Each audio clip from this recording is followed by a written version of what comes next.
Vega Squadrons, turn to ban.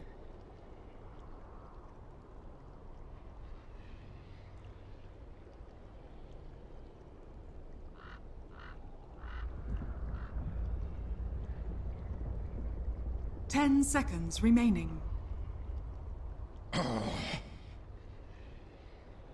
Radiant team ban.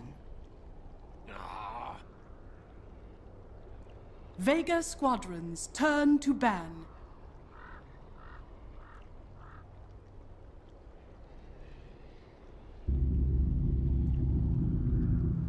Radiant team pick.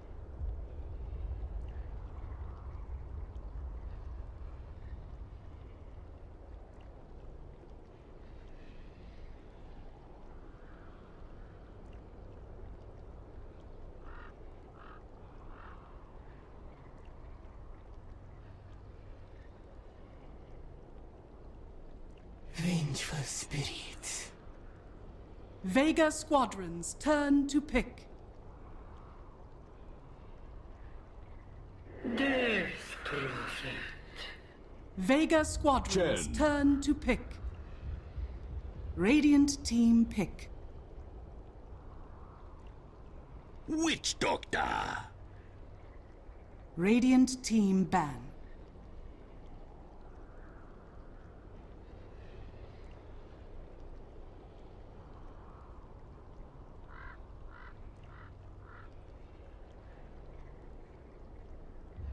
Ten seconds remaining. 5 seconds remaining. Reserve time.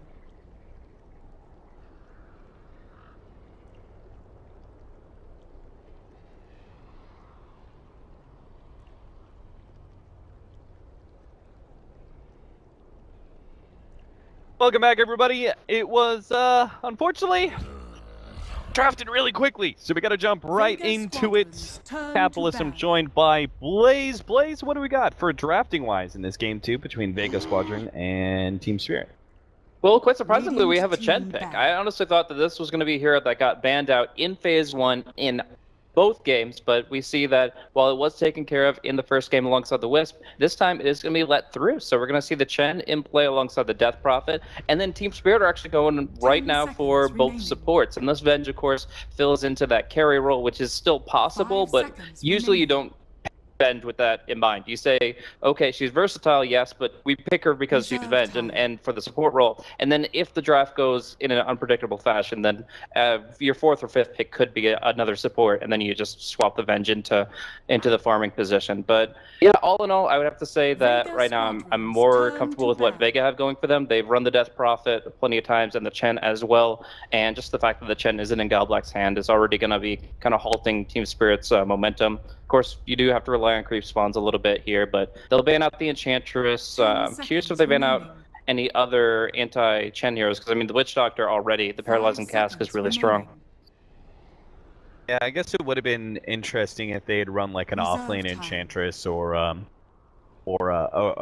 carry Venge. That if they had both Witch Doctor and Enchantress, like the Chen will not get anything done with his creeps whatsoever. Probably a primary reason went ahead and grabbed both supports. Vengeful Spirit is like a nice lead-in a way, but the Witch Doctor is such a good counter to the Chen in a multitude of ways. Bane and Beastmaster, some very big single-target disables that are taken out of the pool. Why do we think that is? What kind of heroes could that possibly lead up to? Well, obviously, a hard carry that doesn't want to get disabled is going to have a harder time against the Fiend's Grip and the Primal Roar. The maximum theory crafter in my head wants to say that they're going to pick an Omni Knight, they're going to repel the Witch Doctor, and they don't want anything to go through and cancel it. But no, that's something that Chen just grabs a Troll, Dark Troll Summoner, and you're screwed anyways. Or a Chronosphere, hell yeah. So, yeah, I think that Vega have a pretty good read on this. They know that Team Spirit are banning lockdown, so they say we'll pick up the ultimate BKB piercing disable in this chrono, and it should be quite effective overall. Now, it will kind of shift how their draft plays out, because that was not an ultra push lineup. It's not a Nature's Prophet in this off lane, it's a Void. So while he brings good disable and control, he's much more mid and late than early game focus. So Chen is going to try to win them the lanes, DP is going to try to snowball the objectives, and Void is going to allow them to win fights as the game progresses. Yeah, as soon as I asked that question, when about the single target disables, I was looking at that mid lane and I was going, OD would very clearly be a great pickup, right? Because that is one of the things. OD cannot be afford to be disabled for long durations, and he's one of the few heroes that can do okay against Death Prophet, because you've got the anytime he tries to run forward and siphon you, you've got Astral Imprisonment to throw on him, and you can run back, break the link, etc. So OD is actually one of the few heroes that can do okay in this matchup, and works pretty well against some of these disables. But I really like Vega Squadron's lineup so far. The synergy between Faces Void and honestly any of these big intelligence mids. Like, I've been picking up a lot of Faces Void lately, and yeah, I have to say, like, anytime I've got Invoker, OD, or Death Prophet, it's just like an excuse for me to pick Faces Void, because why the hell not? Yeah, how could you not, dude? That hero just brings so much. Like, you can't die unless they have the perfect lineup to kill you in the off lane. A little bit of Iron Talon, you're always going to get your key items. And then, like, every mid hero, even Queen of Pain, is perfectly fine with it. Even Lina's fine with following up a Faces Void. Like, you could do just whatever, as long as it's even a remotely traditional draft, Void is going to be able to contribute in a major way. But I find this very interesting that they're going to still be adding push onto this. This is something that I have not really seen from any team before, is going for heavy push and then throwing a Void on top. It's like, it seems like it's two different ideas, but I could still see how it could work. Yeah, I wonder if this, if Faces Void... You know, I actually had a game like this where we ran a little bit, like we ran DP Faces Void, and we had some carry that didn't actually focus on physical damage. I can't remember. Maybe it was like gyrocopters. And I remember thinking, is this like the one time that I don't get Vlads on Faces Void? Just because, you know, I kind of wanted that faster blink dagger and such for the initiation. But at the same time, in this sort of scenario where you are going for a heavy push, that was just solely out of the fact that I didn't necessarily have right clickers to take advantage of the command aura.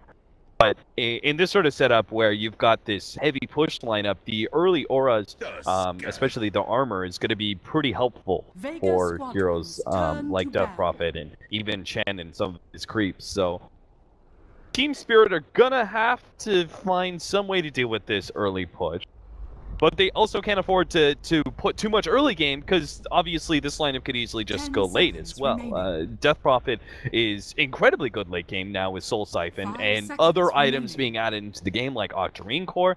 Faces Void is an amazing late game carry once he has his Aghanim Scepter. You go like, I had a game where I went like refresher on Chronos, you know, refresher Faces Void. You know how absurd that is? 12 seconds of AoE lockdown? We run the throne race because I double locked down the enemy heroes. I locked down the Invoker for 12 seconds and he couldn't stop us from killing the throne. Like, what are you gonna do? The hero's just insane late game, so. Radiant team. How do you fight against time itself? I don't know. At this point, Void is the ultimate late game in my mind, as long as you have the heroes that are built around it. You can't really just throw any basic carry. You can't throw a Lycan or really even a Juggernaut into a Chronosphere and get him to do damage, but there's plenty of other heroes that can. As long as you build the right lineup around it, I still think Void should have the most potential in the late game, and we're going to even see greater optimizations on his build pass. I mean, yeah, the Vladimir's is definitely going to be a pickup this game. There's just so many good reasons for it, but I still feel like that item in of itself is overrated. Like, it's a 100% item right now on Void, when I could see it being like an 80% as we get down to the end of this patch. But we have plenty of other heroes to talk about here. The Shadow Shaman obviously going to be fighting cooldown to cooldown, getting towers down early. This is going to be fueling a carry and giving him a lot of extra tower gold. So who's going to be dishing out the damage in that chrono? Who's going to be benefiting from that tower gold? It's going to be a Morphling. Radiant team. That is rough.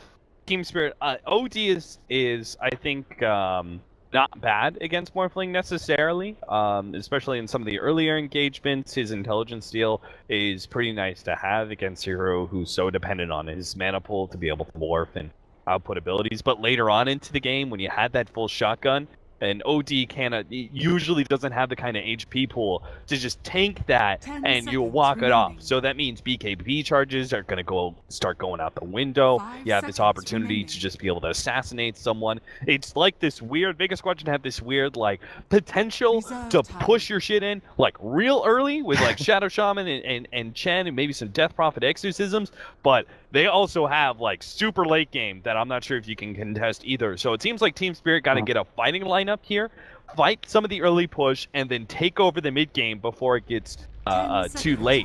Because and it's Airblade the hero.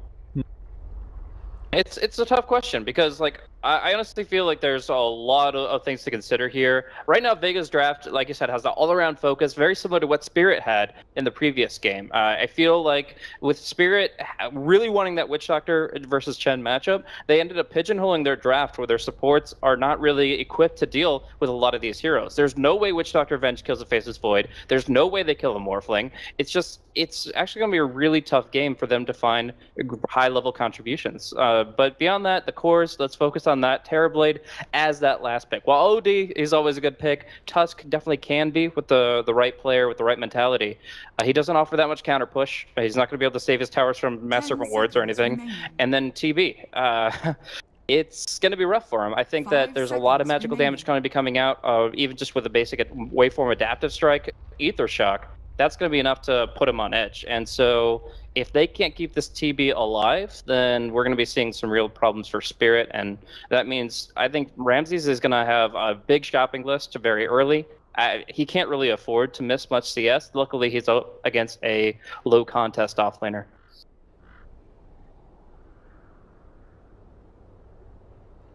Lanes are going to be pretty normal here, right? The Tusk off lane, defensive tri lane on both sides.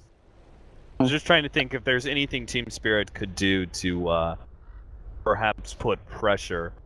I wouldn't put both supports bottom, honestly. I would say, like, just get the longer range supports of the Witch Doctor to zone the Void, because you're not going to kill him with the Avenge being there. She doesn't actually add much to the lane. And I'd like to see her help out the Tusk a little bit, because Tusk is a lot better 2v3 or 2v2 than he is in just a 1v2 situation. Of course, Venge could start mid, help out the OD a little bit, make the Death Prophet's life harder, and then when Tusk hits 2 at the Ice Shard Snowball kind of peak, then the Venge rotates top and then contributes there. So I would say Always Wanna Fly is going to have some dynamic lanes. Godblack will keep it pretty static, and that'll be the best way they can try to mitigate these effects. Because if you just ignore the fact that Solo is going to be ganking on this Chen, then, or the possibility at least, then you're going to have a really bad time, even on the OD.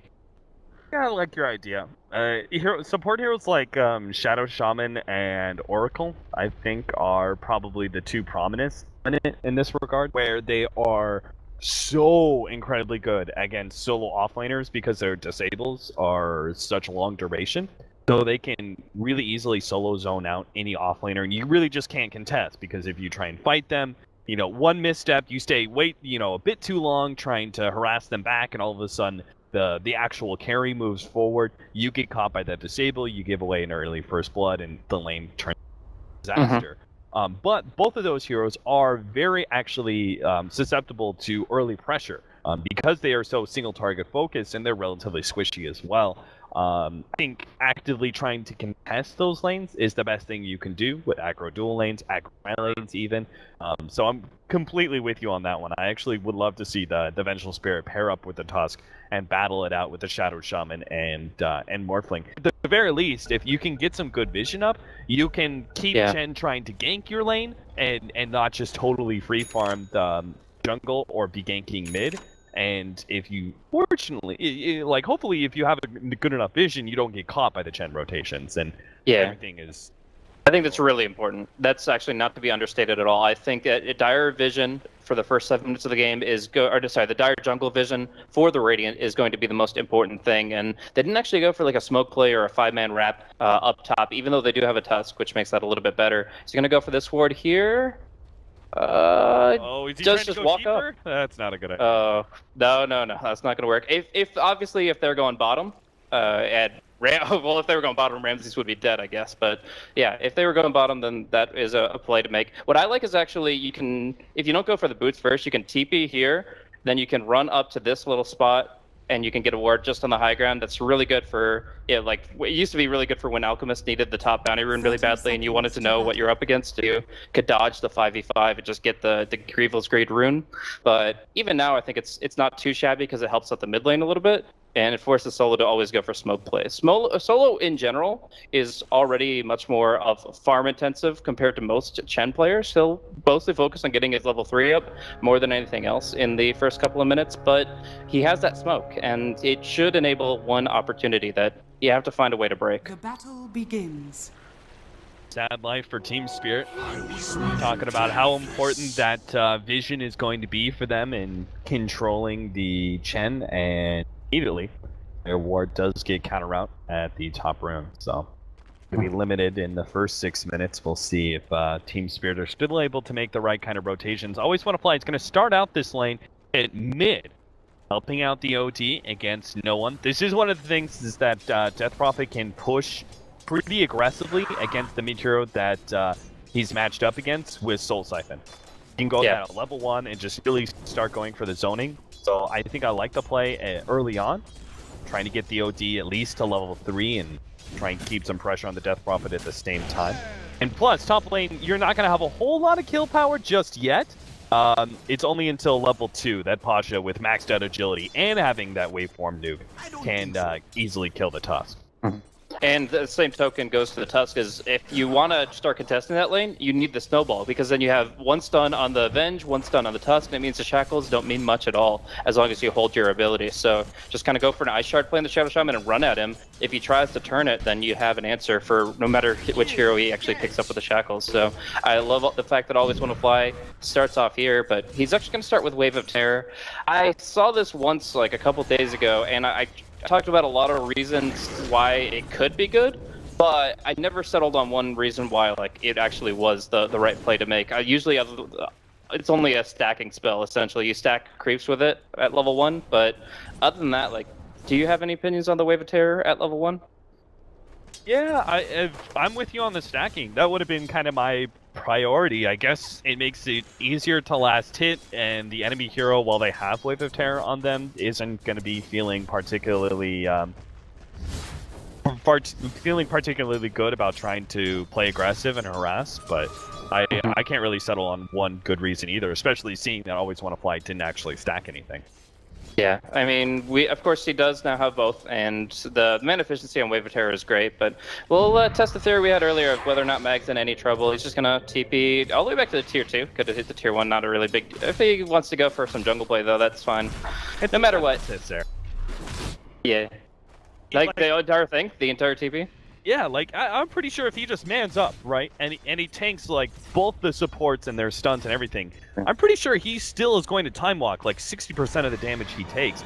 Middle lane, no, Iceberg, it looks like he's dead. Soul Siphon's going to slow him down long enough that the last couple right clicks come in, and no one will be the one to claim first blood. Afterlife is going to make his rotation over to the mid lane to collect the experience, but Vega Squadron start off with a very early lead.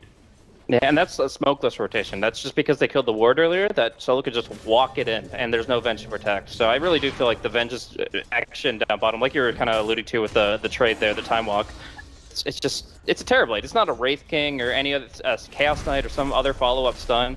It's a Terrorblade. There's no way he locks on the Void long enough that time walk is the issue. So yeah, I think that Venge just ignores bottom. That rotation from him was kind of odd, and then of course the Iceberg paid the penalty for it. Well, Mag is going to be getting a lot now in this lane, now that Always Want to Fly is back to the middle lane. He's already level 3, soon to be level 4. I'm not really sure if Tusk can actively, without the Vengeful Spirit going up to the top lane, I don't see any way that Tusk can actually stay close to max levels. Like right now, I mean, look at Shadow Shaman's build. He's got 2 points in Shackles. There's no way. Shackles does so much damage now too. Like it's level 2. So insane. Level 2, it's 200 damage nuke. You get the full duration, which you always will against an offlaner solo. 200 damage nuke at level 2? That sounds pretty damn good to me. Combine a long duration disable like that. And that's why if Dusk wants to be involved in the lane at all, it's going to be with the Venge. Is this Satyr actually going to kill the Tusk? No, he's going to keep moving. And Shockwave obviously does a lot of damage, but Tusk has the movement speed. So, yeah, it's still going to be a terrible time for Afterlife. He's going to be stuck at level 3, level 4 for the next 3 or 4 minutes, I would say. He doesn't really have a great answer, and the pull is unlocked. So Sioma just doubles it up, and that's going to be so much experience that Tusk can't even dream to acquire. Just got the best combination that they could on the bottom lane. They metamorphosed, and they had the cask bounce back to the mag once. And he still, like, undid 50% of the damage there. And with the healing salve was back up to full HP. Mid lane, always want to fly, trying to make his rotation over. Should be pretty obvious, though, by now that they did have a nice, good, aggressive ward. But pretty lucky that their ward didn't actually get spotted out by this counter. They had chosen like this spot farther to the right. That ward would have been taken out, and then they would have been really done on vision. Like 2 wards taken out in the first 5 minutes. There's so little control against the Chen at that point. Absolutely, that was a good next level just positioning for that. We're actually hearing the snowball come through. It's on mid, going to be seeing the match missile follow that up, so no one should be going down, but will there be any return? Oh, the Fairy Fire! The Soul Siphon, it's enough! No one lives, and it's actually going to be Afterlife that goes down. They're going to turn on to the Chen now. They do have enough for a stun coming up in a second. Oh, always want to fly, just walks at him. The Chen creeps are actually going to get the turnaround kill, it looks like. So double for Solo, even if he's not there for the experience. But still, the fact that the Death Prophet gets away, everything for Vega Squadron. Yeah, like the OD is still happy that he's getting something finally out of his lane consistently, but it's still, even then, a better trade for Vega across the board. The Vengeful Spirit going down again. Like, where does she go? Like, where does always want to fly call home? Like, the best thing I have for him right now is he dropped a good ward that's unpredictable and out of sentry range. But otherwise, so far, his contribution to this game has been almost non-existent. He really needs to find a way to get involved. Be smoke ganks between him and the Tusk. Yeah, I can see that. Yeah, it kind of feels like the only thing he really can do. Maybe even get Go Black involved as well, and just kind of like overwhelm that middle lane somehow. Because I'm not seeing any real good opportunities at this point for him to do anything solo. The OD does have his level 6, so that's a potential talking point. He can get a couple of arcane orbs onto no one. He will have a pretty decent intelligent advantage.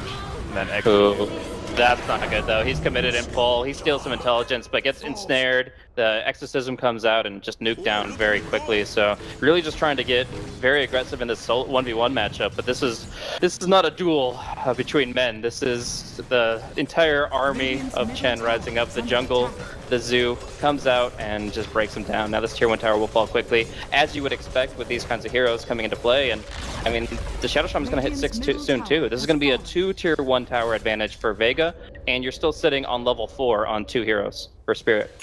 I like the early pickup of Exorcism. Death Prophets that see a much more passive laning phase that involves a lot of farming and 1v1 matchups. They go 4-0-4 and don't get Exorcism until level 9. But here, after a quick kill on the OD, gets Exorcism with the Chen. They easily take the tower.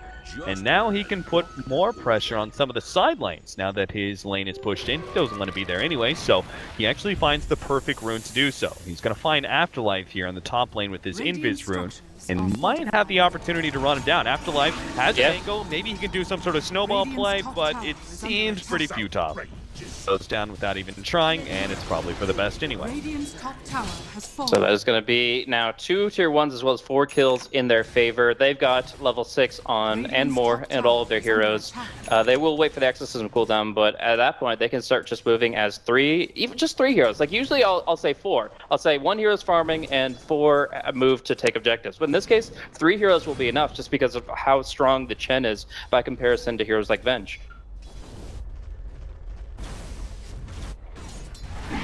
Mag's now got his level 7, so Rack up that 6-second cooldown on Time Walk. Chronosphere ready to go at any point in time. They want to gank this bottom lane. No one's going to make the rotation. They'll catch always want to fly. They actually stop him with the ensnare. Good play by Solo. And obviously no need for a Chronosphere. The support is very much dead. Vega Squadron with their push lineup. We talked about it in the draft. They can take control nice and early, and they're doing exactly that. They're going to take all the outer tier 1 towers by about 10 minutes. Team Spirit know they have to strike back somewhere, so they move the Terrorblade into the mid lane. They're going to try and push straight through there. They can easily take the tier 1, but I'm not sure if they're really going to be able to do much else but call it a trade. Well, the thing is, we're going to see the Exorcism come up. It's already up and available if they want to go for the tier 2, and then the Mass Serpent Wards will be available for 25. So they can look at Roche, they can look at the tier 2 bottom. Like, they have the ultimates to make a full confrontation, and the more Team Spirit push, the more in danger they become. It looks like Iceberg will bail out early, but that leaves a lot of heroes behind. MCs runs into Pasha. Just kind of scaling these ones. They know they've got more incoming backup. Chronosphere is going to be laid out on Afterlife. He does still have a snowball. They're going to start going on Pasha here, but he easily blows up the Tusk. And with the rest of Vega Squadron coming in from the side, they take out the support Witch Doctor as well. Now they can turn their attention towards Roshan, as you suggested. Yeah, it's just so easy with these particular heroes. You probably don't even need both the Master Serpent Wards and Nexus, and they might just to make sure, but you honestly have just so much physical damage coming out. You have so much to tank this up. It's just going to be free golden experience, and right now they're just not getting enough on the the side lane push. We see this Vengeful Spirit actually went for a max aura build. This is really good with a Terrorblade, really good with an OD because they have so much in their primary attribute, but she has yet to actually join them.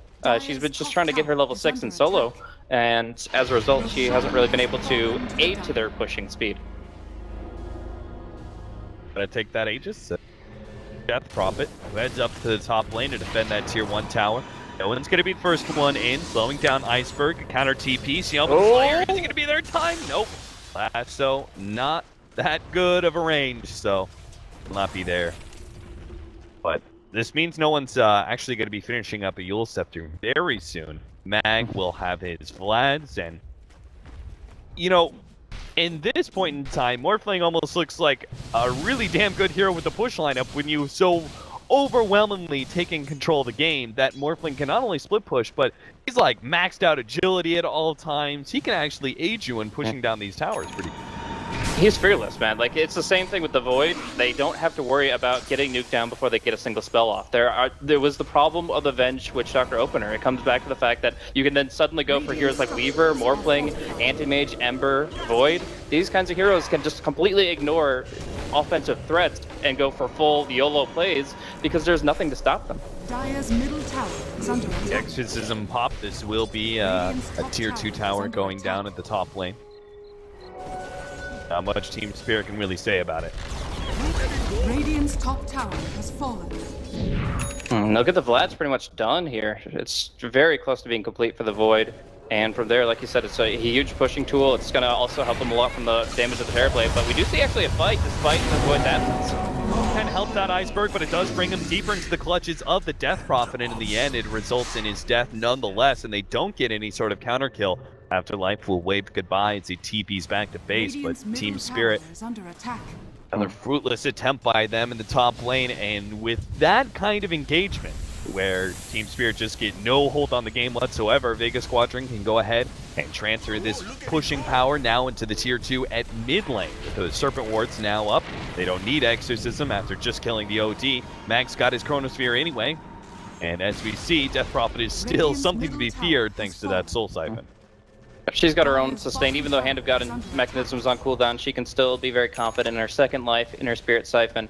She's always going to stay on top of her opponents. So she's... Right now, the Team Spirit just don't have the damage, don't have the disable. They don't have an answer for what Vega are bringing right now. So I guess what their play has to be is a quick smoke. Now look at some Master Rewards. Look at some gold here onto a few heroes. But I think they have to make what you're talking about before, that smoke play with at least the Tusk and the Venge and probably one or two more.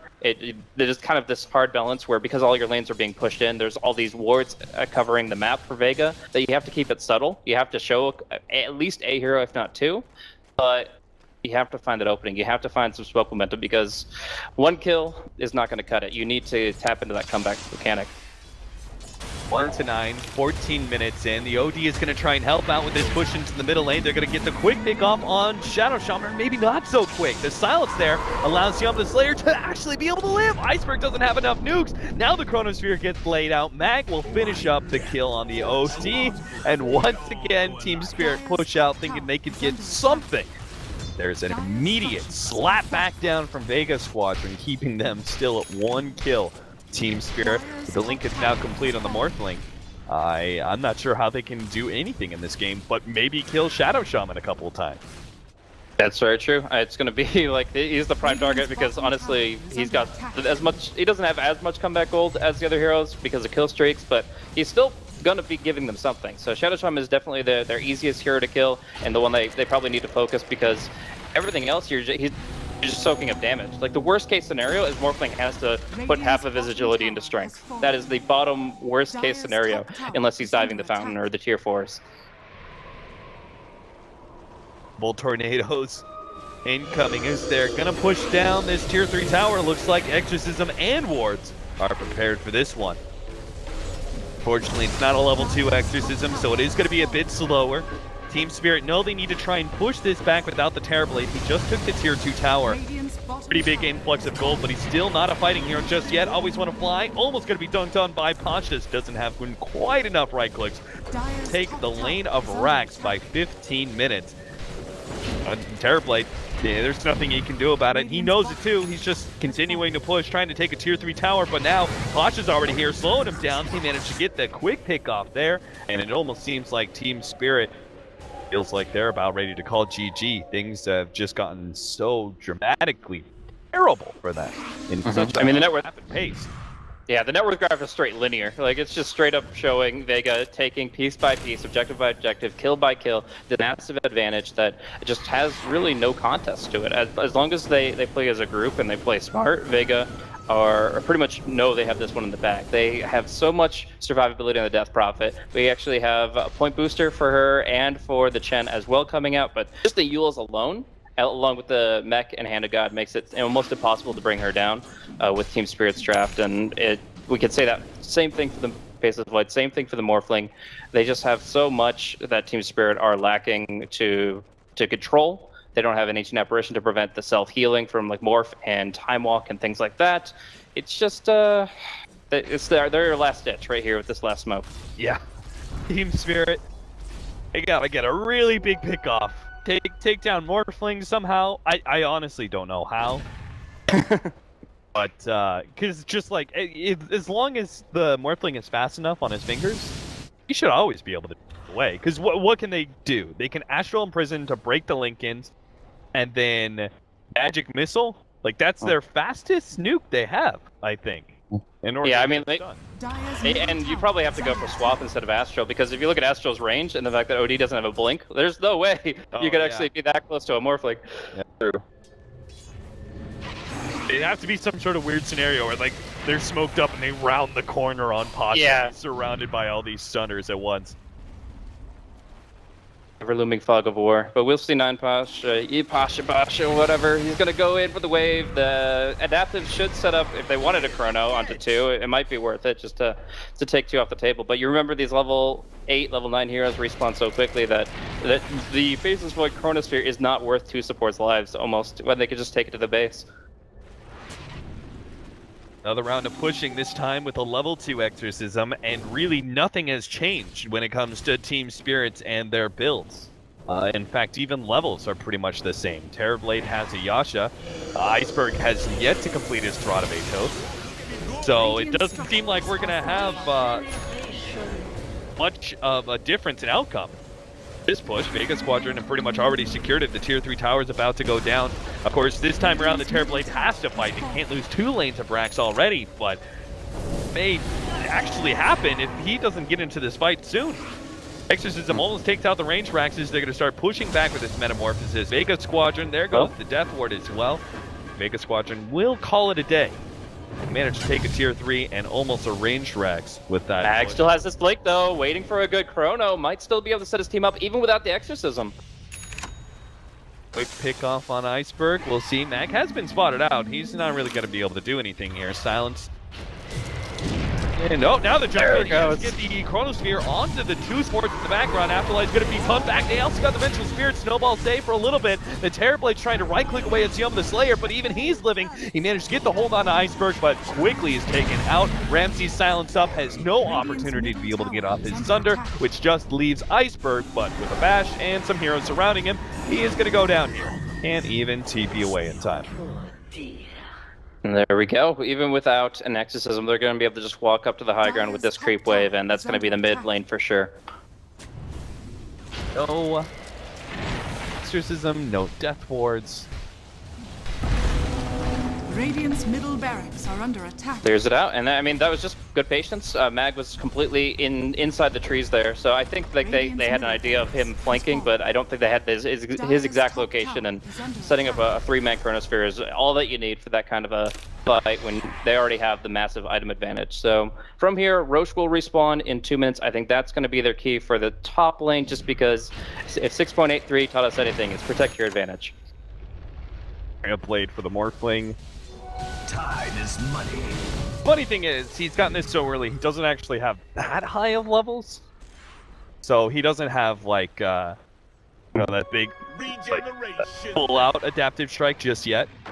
Still enough to kill anybody he comes across with the Wicked Form. And sure enough, you can see it there. Vengeful Spirit instantly goes down. Afterlife going to try and block out Pasha, but he's got no backup whatsoever. Yeah, there it is. Finally, they call it. I was going to make some sort of pun about Team Spirit and, you know, showing Team Spirit by staying in the game despite racks being down. But, I mean, it's 20 minutes in.